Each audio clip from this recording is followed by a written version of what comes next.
আমরা ঠান্ডা মাথায় প্রশ্নগুলোর উত্তর শুনবো, তারপরে দেবার চেষ্টা করবো ইনশাআল্লাহ। শুরু করছি তাহলে ইনশাআল্লাহ তাআলা। বিসমিল্লাহির রহমানির রহিম। আপনার জন্য প্রথম প্রশ্ন। আল্লাহু আকবার।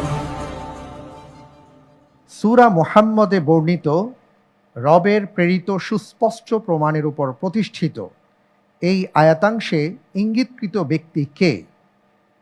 এ রাসূল সাল্লাল্লাহু আলাইহি ওয়াসাল্লাম, বি ইব্রাহিম আলাইহিস সালাম, সি দাউদ আলাইহিস সালাম, ডি ঈসা আলাইহিস সালাতু ওয়াস সালাম।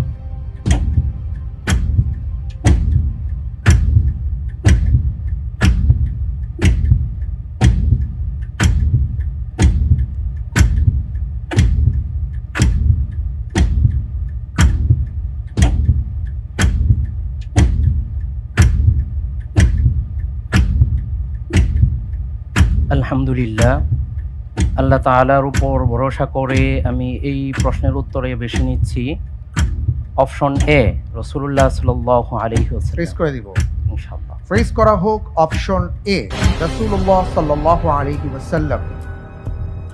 কোরআনে কারীমের সূরা মুহাম্মদের আয়াত, আফামান কানা আলা বাইয়িনাতিন মির রাব্বিহ কামান যুয়্যিনা লাহু সুউ আমালিহি ওয়াত্তাবাউ আহওয়াআহুম। এখানে আফামান কানা আলা বাইয়িনাতিন মির রাব্বিহ এই আয়াতাংশের তিনি কে সেটা আমি আপনার কাছে জানতে চেয়েছিলাম। আপনি বলেছেন রাসূলুল্লাহ সাল্লাল্লাহু আলাইহি ওয়াসাল্লাম। আপনি যে উত্তরটি দিয়েছেন আপনার উত্তরটি সঠিক উত্তর। আলহামদুলিল্লাহ। আলহামদুলিল্লাহ, মাশাআল্লাহ, তাবারাকাল্লাহ, মাশাআল্লাহ। আমরা পরের প্রশ্নে যাব ইনশাআল্লাহ। আপনার জন্য দ্বিতীয় প্রশ্ন। আল্লাহু আকবার।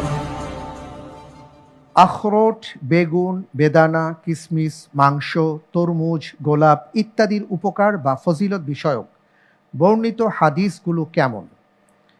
এ কিছু শুদ্ধ আর কিছু অশুদ্ধ, বি কিছু বিশুদ্ধ সূত্র থেকে প্রমাণিত, সি বানোয়াট ও ভিত্তিহীন, ডি কোনোটিই নয়।